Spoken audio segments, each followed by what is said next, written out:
CTV News with Mitsumi Takahashi. Good evening. In the wake of the runway collision at LaGuardia Airport, a language firestorm. Quebec politicians are calling on the CEO of Air Canada to resign. Michael Rousseau taped a message of condolence for the families of the two pilots who were killed. The message was in English only. Olivia O'Malley reports. Hello, bonjour.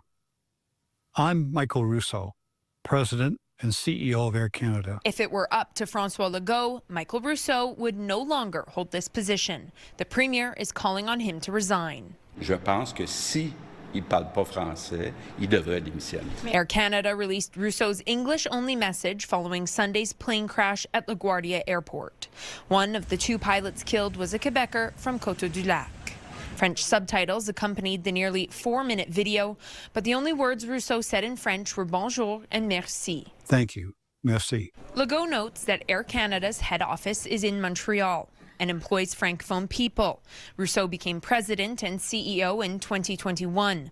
Legault says if he still doesn't speak French today, it's a lack of respect. S'il parle toujours pas français aujourd'hui, ben c'est un manque de respect envers ses employés et envers ses clients francophones.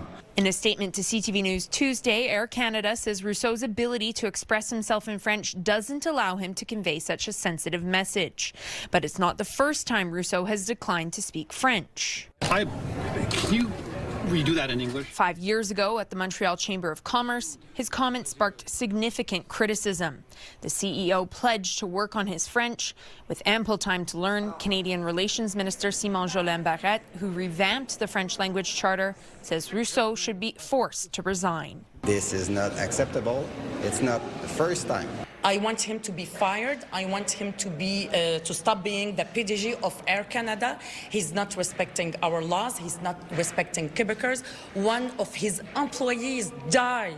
He died, and he didn't even make the effort. For sure, he should apologize, and he should make a huge commitment so he will learn French.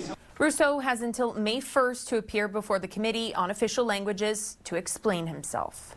Olivia O'Malley, CTV News, Quebec City. The Prime Minister was asked about Michael Rousseau's message. Mark Carney says he's very disappointed. We live, as I just said, in a bilingual country. We proudly live in a bilingual country.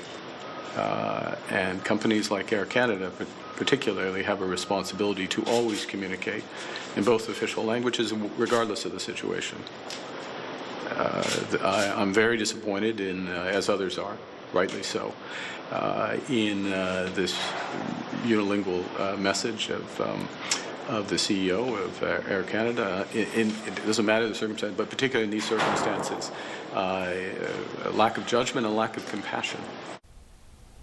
Mark Carney says he will be paying close attention to what Rousseau says before the Committee on Official Languages, and he says he expects Air Canada's Board of Directors to do the same. The two pilots who died in the runway collision are being lauded for helping to save passengers' lives. Rachel Mariotti was on the plane. She was seated near the emergency exit and got out safely, though she suffered some minor injuries. She believes the pilot's decision to brake hard rather than to swerve to avoid the truck prevented more deaths. I learned about these two guys, Antoine Forrest, Mackenzie Gunther. I think it's important to say their names, and I really want to say thank you to their families for raising such brave young men. I know that they were both from Canada, from what I recall, and they're both young and passionate about flying. And yeah, it makes you think about, you know, how people go into professions that take a lot of risk to keep other people safe. The investigation into the Air Canada crash in New York is being conducted jointly by Canada and the U.S. Crews, including NTSB specialists, are sifting through the wreckage for a third day now. The FAA is hoping to reopen the runway by Friday. On the third day of hearings into Bill 21, it was the turn of English language groups in Quebec. The ruling is expected to take months, but the political ramifications of the case could happen sooner. Here's Kelly Gregg. It's a marquee piece of CAQ legislation. If Bill 21 is upheld, it'll be a victory for the party. But political analyst Raphael Melançon says even a defeat at the Supreme Court could be a win. And if it's a ruling against Bill 21, then I would say for the CAQ, it's also another argument to tell Quebecers we need a strong mandate to defend Quebec's interest within Canada. A decision that could also play into the hands of the Parti Québécois. They could use it in the next election, telling Quebecers, see, this is yet again another federal intervention in our internal policies. This should not be happening, and this is why we should have a referendum, a third referendum on Quebec sovereignty. And that's a debate that's been around almost as long as the one over creating the notwithstanding clause itself, which in court is being referred to as the historical compromise. Again today, there were questions on limiting its use. The lawyer for Canada's Attorney General saying that historical compromise never went so far as to say, yes, you may enact legislation through override that would eventually lead to amending or impairing rights. Quebec English groups argued banning certain teachers is a violation of minority rights, but added there is a balance between those rights and the province having other basic requirements for the job. This case raises a tricky question, namely, where is the line between the two? And to claim English Quebecers are more diverse than French brought a sharp response by the Chief Justice.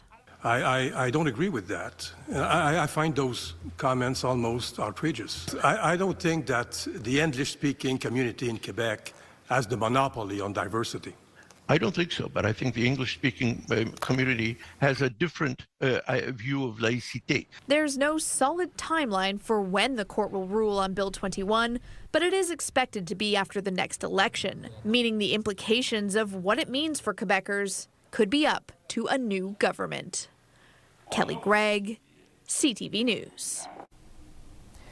Cancer patients in Quebec are calling for changes to online health records. They say it takes way too long to see their test results. Angela McKenzie reports. An expert in your own disease based on... Getting diagnosed with cancer happened to Raymond Vles not once, but twice. I had a thyroid cancer in my 30s, and then in my 50s I was diagnosed with a blood cancer. He's in remission, but still has tests and regular checkups to make sure the cancer hasn't returned. Trouble is, the Carnet Santé, a digital health record where patients can access test and imaging results, doesn't show those results until 30 days after they've been sent to their doctor. Do I? Don't I? Do I? Don't I? Vles is part of a patients committee with the Quebec Cancer Coalition trying to change that. He says Quebec is one of the only provinces in Canada where results aren't available to patients immediately. And for many, the wait is brutal. You wait to see the doctor, you wait for the diagnosis, you wait for your treatment to start, and then when your treatment, you wait till it's over, and you wait to see if it works. So you're always waiting. And the 30-day delay just makes it worse. The Federation of Specialist Doctors, the FMSQ, says it believes patients are entitled to access their results once they are available and final. That said, the Federation has concerns about the impact of receiving preliminary results without proper interpretation and appropriate medical follow-up. It adds it requested a meeting with the Health Ministry but did not receive a response. In an email, the Health Ministry says it began to study the issue a few years ago and found the rules for health records in other provinces vary, and so do the views of organizations in the medical community. The ministry's concern remains. No one should learn from the Carnet Santé news or information that should be communicated by a healthcare professional with all the necessary support, it says. Vles points out looking at the health record is optional and says many, like him, have learned how to read the results. If you know your cancer is stable, then it takes off the stress. And if there is something that is not good news on the test report, you have time to think about it, get over the emotional shock, and then you can prepare your questions for the doctor and have a much better conversation and be a real partner in your care. Meantime, committee members want specialists and the ministry to sit down with them to look at possible solutions. Angela McKenzie, CTV News. Access to a family doctor is a challenge for many people. But just how difficult is it to get a doctor's note to go back to work? Here's Matt Grillo. At 77 years old, Brian Williams is still working. In January, he hurt his shoulder while on the job and was ordered to be off work for 6 weeks. He started physio and was recovering, but before he could return to work, his boss needed a doctor's note. Knowing he was off for about 6 weeks, knowing that he would have to have a doctor's note, it's like start now and hopefully within 2 or 3 weeks you'd get an appointment. Brian and his wife Karen started looking for a doctor's appointment in early February. Both don't have a family doctor. Since about the first week of February, we have called constantly every second day trying to get an appointment someplace. When you call, there's nothing available, not even within 70 kilometers of our house. The couple kept on trying. They went on Click Santé and repeatedly called 811. One day we sat 24 hours and just kept with 2 telephones, a cell phone and a house phone, redialing. Then when we finally got through, they said, well, we'll call you within 72 hours. I can't understand them to always say there's nothing available. There's nothing available. There's got to be something somewhere. Earlier this week, an appointment opened up, and Brian got a doctor's note saying he could return to work after nearly 2 months of waiting. On the other hand, they're wondering why the ERs are so overloaded. You have no choice. If you can't get an appointment there, what do you do? So much frustration and stress. Brian says he just wants to put it behind him and get back to work. Matt Grillo, CTV News. A warning today from Montreal public health officials. They say school violence is on the rise, and that reverses years of decline. A new report finds 4 in every 10 students say they've experienced some form of violence, and girls are more affected. It cites insults, threats, physical aggression in classrooms and on social media. The report drew reaction at the National Assembly. Those are such fundamental values in our society, equality between men and women. It has to be taught in our schools. Today's Holocaust commemoration at Vanier College was cancelled because of safety concerns. The event was part of the symposium on Holocaust and genocide. Vanier officials say there was no direct threat, but that the decision was made as a precaution because of the current war in the Middle East. A Holocaust survivor who was to speak at that event calls the decision cowardly. And anti-Semitism is a light sleeper. It just takes bad situations and wars and hatred to have it rise to the surface, and that's what we're seeing today. A new date for the event has not been announced. Community groups in the West Island are asking for more stable funding from Quebec. They say the West Island is seen as being less vulnerable, and as a result, that can lead to less funding. They are part of a provincial movement that call themselves Community at the End of Its Rope. It's the whole community sector, whether it's mental health, whether it's housing, cultural diversity, all of them.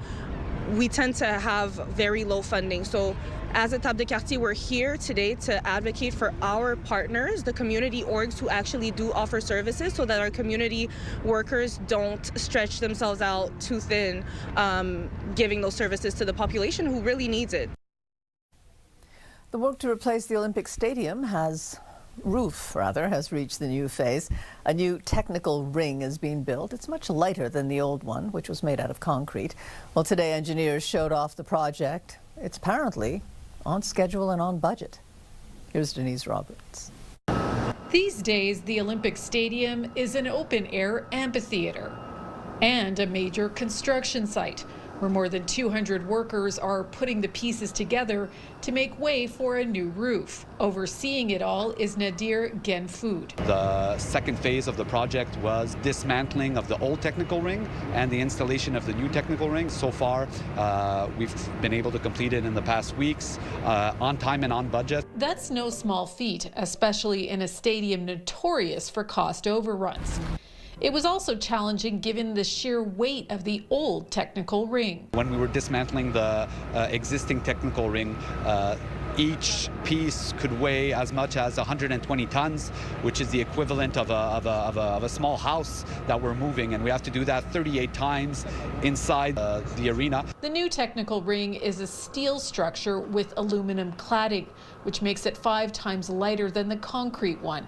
It will house equipment such as ventilation and lighting and a new sound system. Quebec has invested over $870 million in the project, saying it will boost the local economy and allow the stadium to open year-round. What we expect is to have a stadium that will be able to operate 365 days per year, to have a stadium that can host events of a really large scale. The new roof is expected to be completed in 2028. The roof will not be retractable, but will have panels where the light can come through.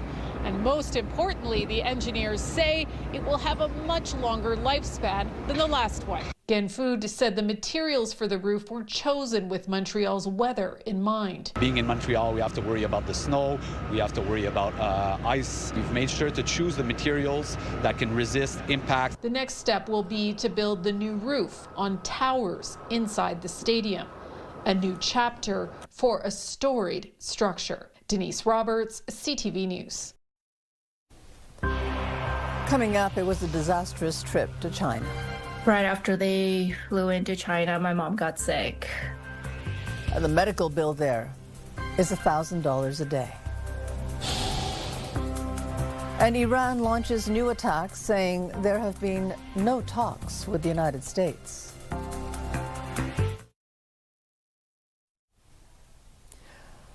Iran has dismissed an American plan for a ceasefire. Instead, it issued a ceasefire proposal of its own.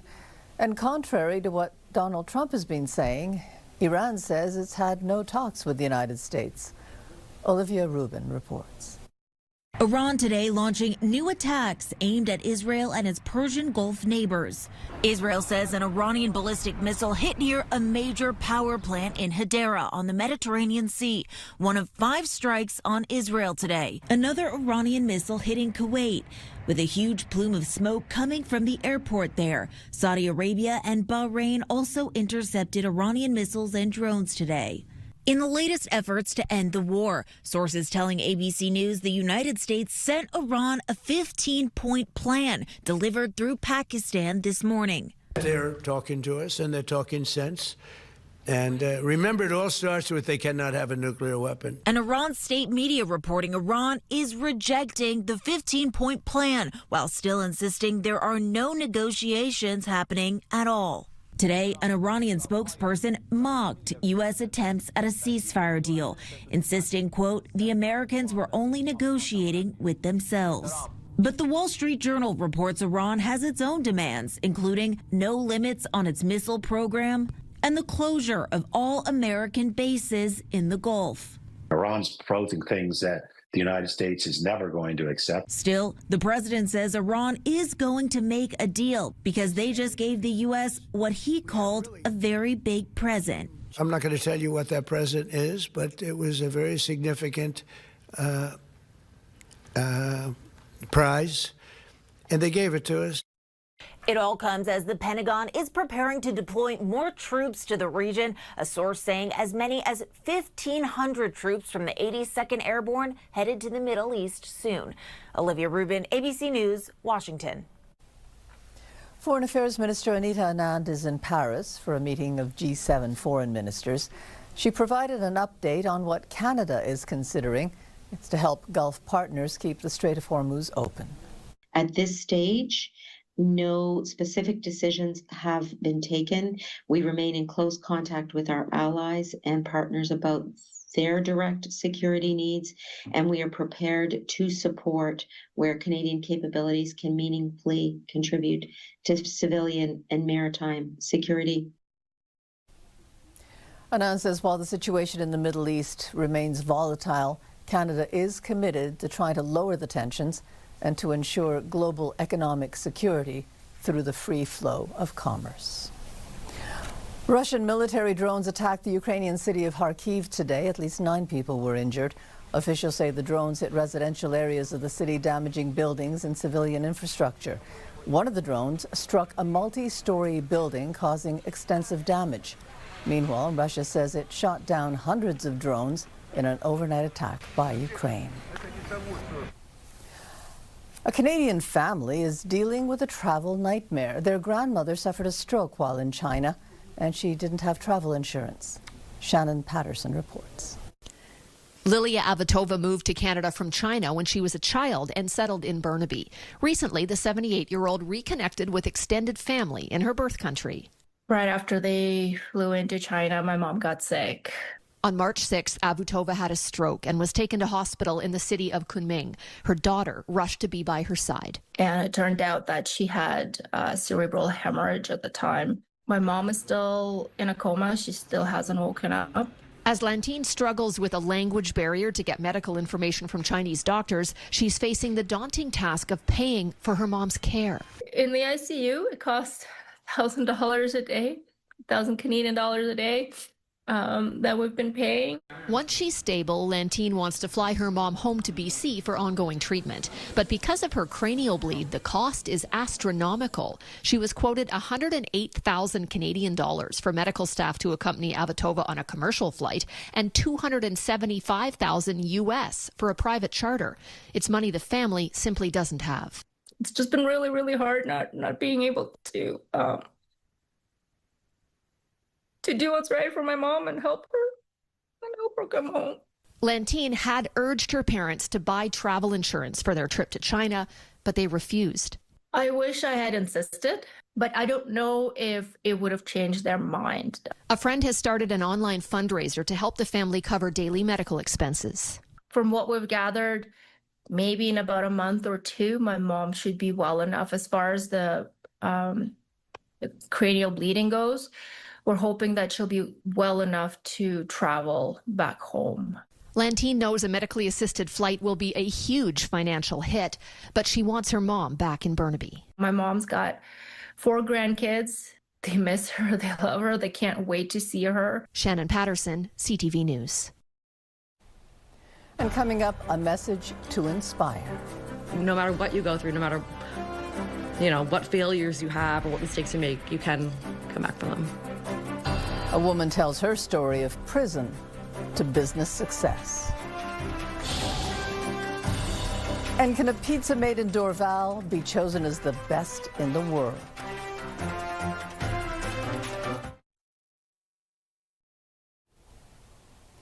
It is difficult to get a handle on what's happening with the Canadian economy, given all the uncertainty worldwide. Fuel costs are rising, employment numbers are weak. There's even talk of a possible recession. Patty Lovett-Reed is a financial expert with Home Equity Bank. Hi, Patty. Hi, Mitsumi. So, Patty, how would you assess the Canadian economy right now?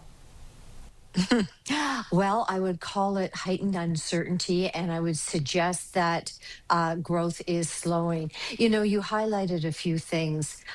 We are paying more at the pumps. There is concern that higher energy prices will increase inflation. Unemployment is now at 6.7%. But to put some context around that, in 1980, when we actually had the recession, unemployment was between 10 and 11%. In the pandemic, it was 14%. So I would suggest that many economists start to get fearful and start worrying more so about a recession when it's above 7.5%. We're a consumer-driven economy, and so far the consumer has held up quite well. We'll watch GDP. We haven't seen 2 consecutive quarters of negative growth. Business investment, not great. So, I think there's heightened uncertainty. Well, you say heightened uncertainty. I mean, given how volatile the international situation is, how much of any of this is under Canada's control? I think you're absolutely right about that. I mean, oil prices, geopolitical risks, supply chain challenges. We do not operate in a vacuum, and you're bang on. What I would suggest we can control, and it's sort of a tightrope that we walk, monetary policy, fiscal policy. And so the bank has sort of taken this wait and see approach, and it does make sense, as frustrating as that is for a lot of us. The Bank of Canada kept its rate steady last week, at least for now. But, the fuel costs are rising. I mean, is it safe to say that interest rates will most likely go up? Well, I'm not sure about that. And I think you make a point that it does look like we're headed in that direction. The next Bank of Canada interest rate announcement is on April 29th. On March 18th, they kept the bank rate at 2.25% and said, we're going to do a wait and see. They're still doing a wait and see. The economy probably warrants a pullback, a rate cut. But right now, the odds are about 95% that the Bank of Canada will stand pat on April 29th, and only 5% are suggesting that rates could go higher. But it's going to be so data dependent. This is kind of a day-by-day thing that we're watching very closely. Because I would imagine Canadians are worried about the interest rates. I mean, many of them already carrying a very high debt load. The small businesses are hurting. What financial advice would you give these people? I think we're already seeing it. We are starting to see the consumer pull back. They are trying to stockpile a little money set aside in case they do lose their job. No one really worries about losing their job until it hits their household, and then it becomes very real. Investment is sort of on pause right now from a business perspective, and the economy is just not moving forward because you just don't know if we're in a position to do so. We've been here before. I think we will get through it again. So households that are saying to themselves, we may not go on the trip that we had planned. We're not going out for dinner. We are not going to be spending any sort of extra discretionary money for that what if scenario. I would also suggest to people who maybe don't have an emergency fund, now's the time to get a credit card or a line of credit. Don't use it, but it's one of those things when you actually need it, you may not be able to get it. And, we're not seeing an uptick in delinquencies and mortgage payments. So far, we've been holding our own. But the banks are telegraphing that, yeah, we think that could happen. And something called loan loss provisions, the money they set aside for bad loans, has steadily been going a little higher. Stock market's also volatile. What's your advice for investors? Okay, am I going to say it again? Try not to react with emotion. When you look at the markets last year, there was a lot of volatility with tariffs and everything else. In the market, the S&P TSX was up just over 30%. So far this year, we are in positive territory. I actually looked at, the leading index, which is going to be our sub-index sector, materials. It's up about 20%. The banks have been doing very well. The consumer has held up. Information technology really is the only one that's actually pulled back. So my word of caution is, yes, look at your portfolio. If you're overexposed and you're feeling uncomfortable, you can pare it back. But that's making an informed decision rather than an emotional knee-jerk reaction to these markets. Slow and steady. Long-term volatility, probably not. Short-term, absolutely. You know what, Patty? You're always very reassuring. After I talk to you, I always feel a little bit more reassured. So thank you very much for your time today. Thanks for having me. The hourly minimum wage for federal workers in Canada is going up. The new hourly rate will go from $17.75 to $18.15 on April 1st.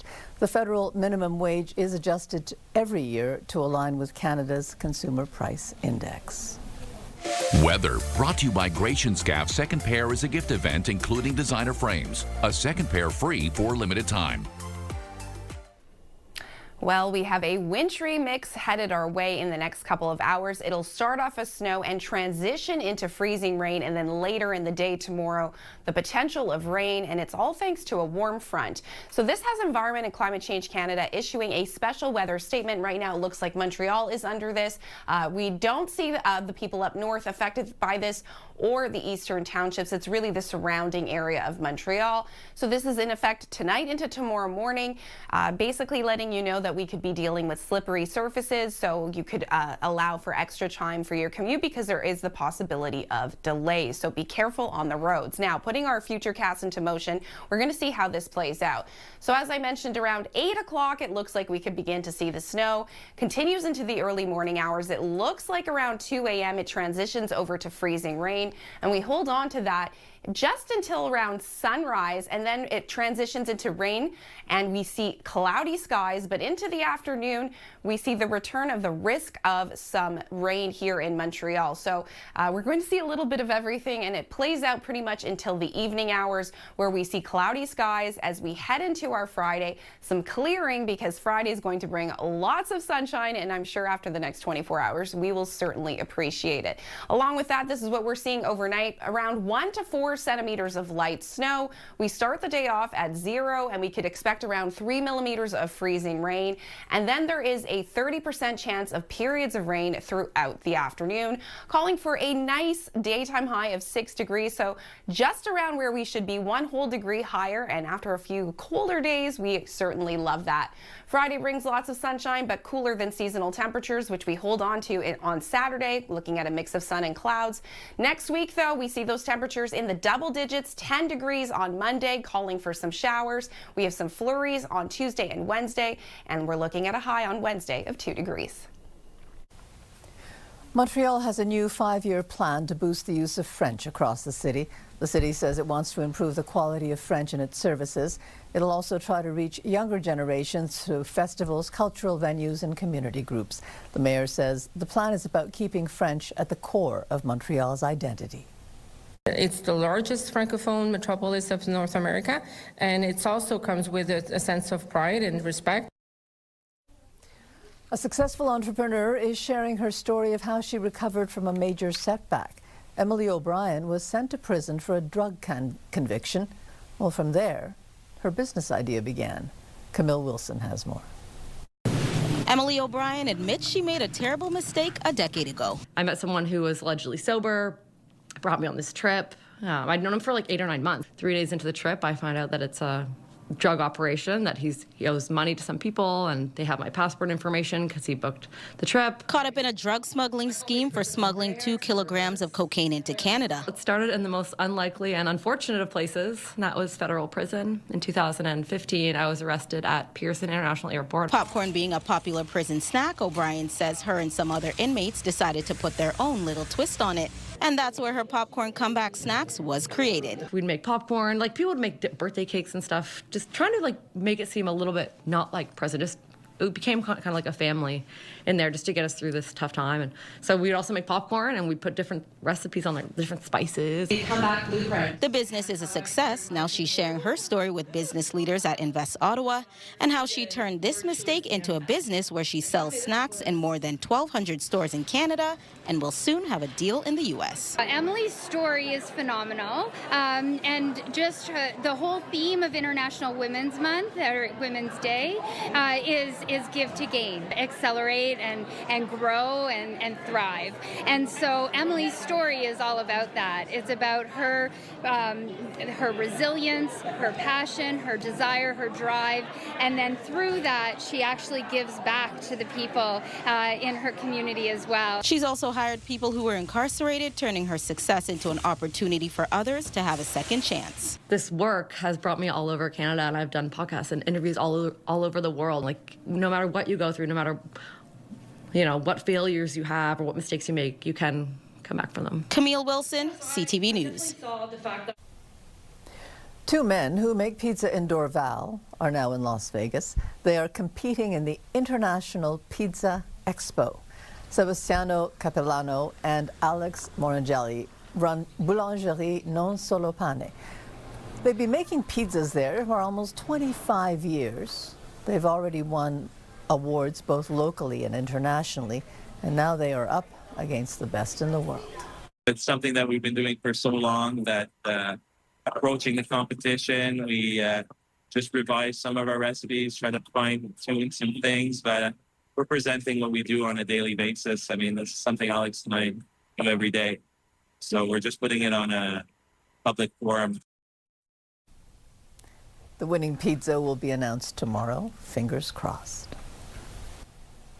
And coming up, it is called the Pinnacle Sky Tower. I love coming up here, actually. To see it in real life is very satisfying, and obviously you can see it from almost anywhere in the city now. Under construction now, it will be Toronto's tallest building. Menswear provided by Ernest. Elevate your style with Ernest.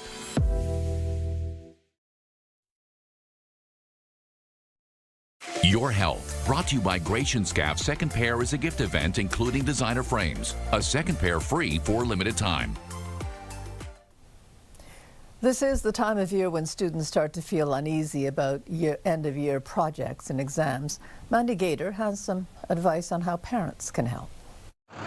School's still in session, but summer break is on the horizon, and as students begin to wrap up the semester, it can feel a bit overwhelming. Academic anxiety, test anxiety are all really common. And a lot of times kids experience it and immediately think something's wrong with them. Jody Baumstein with Children's Healthcare of Atlanta says anxiety is normal, but it may look different in a child or teen. Some signs may include being excessively focused on school to where they're no longer taking part in activities they used to love, withdrawing from others, having anxious thoughts before a test, being fidgety, tearful, or having difficulty focusing. You might also notice that they're studying so much, but that's not bringing the anxiety down, because it's really not about how much they're studying, it's about their mindset around it. Baumstein says parents can help by normalizing nervousness. Everyone feels anxious at times, but it's usually temporary. And take the pressure off. Let them know one grade or one project doesn't define them, that it's their effort that makes you proud, not the outcome. And remind them that your love isn't dependent on how well they did on a test. Finally, Baumstein says to help them learn this is a problem they can solve, because she says learning to get through it, not around it, will stick with them. Whether it's a test now or a job interview in the future, they're going to need to know how to navigate these big feelings. For Health Minute, I'm Mandy Gaither. There's a damning assessment of amateur sport in Canada. A report concludes that Canada's sports system is broken, fragmented, and unsustainable. The Future of Sport in Canada Commission was headed by Lise Maisonneuve, a former Chief Justice. She calls for a complete overhaul of the system, starting with the federal government. The commission was announced in 2023 after widespread reports of mistreatment and abuse in sports that surfaced after the 2022 Winter Games in Beijing. I want them to know that not only are we taking the report very, very seriously and it's welcomed, we want to thank all of the survivors that came forward and were brave and courageous in telling their stories, that we've been acting on this for years now. And we've made a lot of progress in standing up the Canadian Safe Sports program, installing it directly within Sport Integrity Canada, making it mandatory for all national sport organizations to enforce the Universal Code of Conduct against and fighting maltreatment in sport. So this is a change. We're making a big change.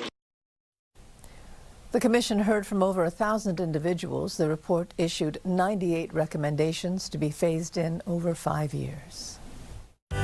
Business News, brought to you by Au Vieux de Louvre, where memories and meals come together. It is a landmark court case in the United States. Meta and YouTube have been found liable for damaging a young woman's mental health. Mirella Fernandez has more. The California jury found both companies knew their platforms were dangerous and failed to properly warn users of the risk. Meta and Alphabet, the parent company of YouTube, have been ordered to pay $3 million in damages, U.S. Both had fought the argument their platforms were addictive. The win is seen as monumental because it sets precedent for hundreds of other social media cases before the American courts. Here are the closing numbers for the day.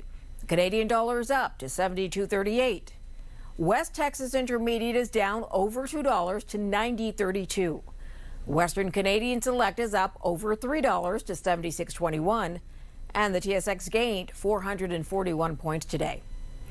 Those are your business headlines. I'm Mirella Fernandez. 9 super tall skyscrapers will transform Toronto's skyline in the coming years. The tallest among them will be known as the Pinnacle Sky Tower. Beth McDonnell got a tour. Take a look at the view from the edge, then down. It's the same height as the main observation deck of the CN Tower. Pinnacle Sky Tower goes even a bit higher than that, reaching a total elevation of 352 meters. CTV News Toronto took a tour with Anson Kwok, the VP of Sales and Marketing, and architect Nadine El-Ghazar. First up, going up 99 floors in an elevator. It's a bit narrow here, so just watch your shoulders.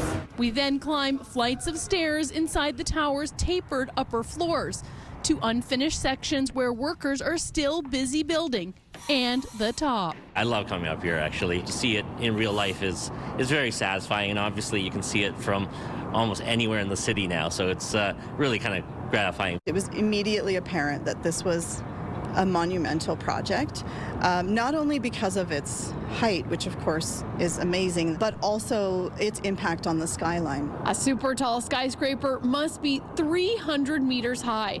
That's the equivalent to about 3 city blocks. And right now, Toronto is in a super tall skyscraper boom. There are at least 9 super talls in the works or rising in Toronto, including One Bloor West at 85 stories, the country's first super tall building.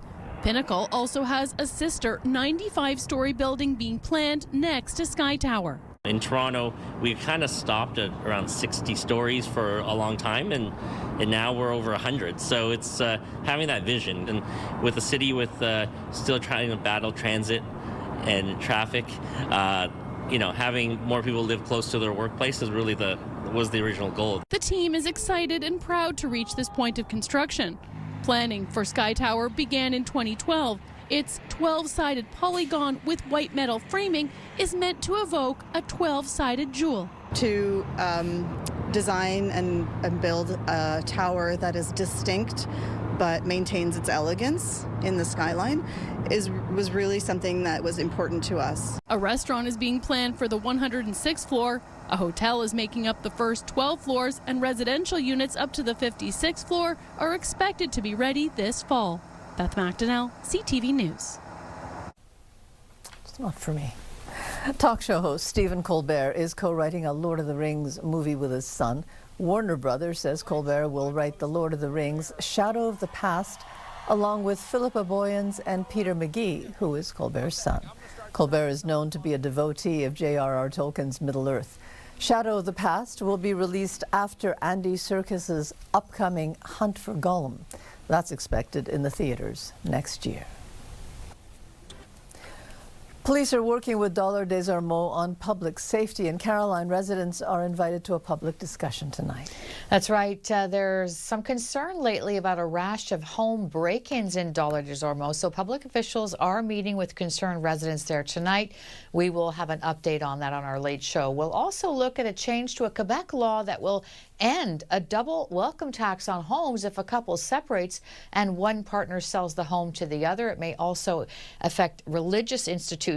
And we talked about the new roof being put on the Big O earlier tonight. Well, there's a new exhibition opening tonight at the McCord Museum that will look at Montreal's Olympics 50 years later, and I'm guessing the old roof will probably be a big part of that look back. We'll have that on the late show as well. I'm sure it will be, Caroline. Thanks very much. Okay.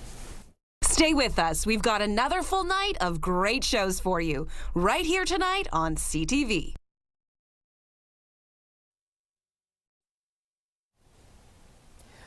A woman went from a newborn to a janitor and now a doctor, all in the same hospital. Here's Danny New.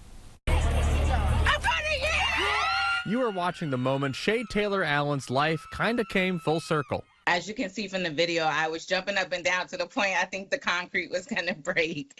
This was on match day last Friday when Shay learned she was accepted into the Yale School of Medicine. This means she will be a resident at Yale New Haven Hospital, the very hospital where she, 1, was born, but 2, where she worked as a janitor. I could have never imagined that I'll be going back to the same hospital I was born, not only born at, but a janitor at, to be a doctor for my community. Born and raised by a single mother in New Haven, Shay started working at the hospital just after high school graduation. A few years later, though, her mother, Shima, became mysteriously ill, and Shay turned to the hospital's then CEO for help finding a diagnosis. I was just a janitor at the time, and she still made sure that my mom was okay.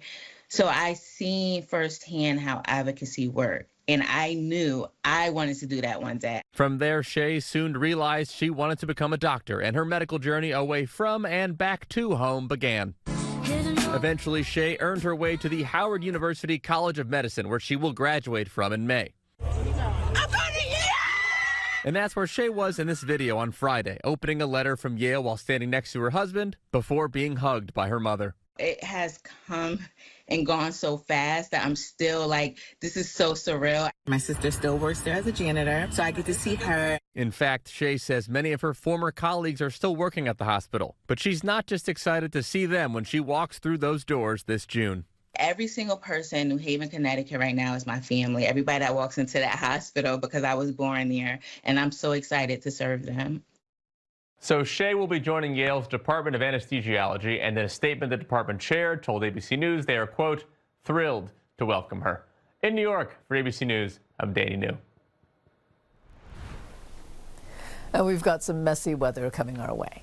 Yes, that's right, Mitsumi. It's going to start as some snow, changing over to freezing rain and then rain. This is why we are under a special weather statement. So a reminder to everyone out there, please be careful on the roads. It may take you longer in your morning commute, as well as the roads could be slippery. So once again, it does start off as snow. We're seeing around up to 4 centimeters of snow overnight with a low of 2 degrees. Starting tomorrow off with freezing rain, estimating around 3 millimeters there. And we could see some showers later in the day along with cloud coverage. But I want to end on a high note. We will hit a daytime high of 6 degrees, and I'm sure many Montrealers are very pleased about that. Including me. And that's it for us. Have a good evening. Stay well. Good night.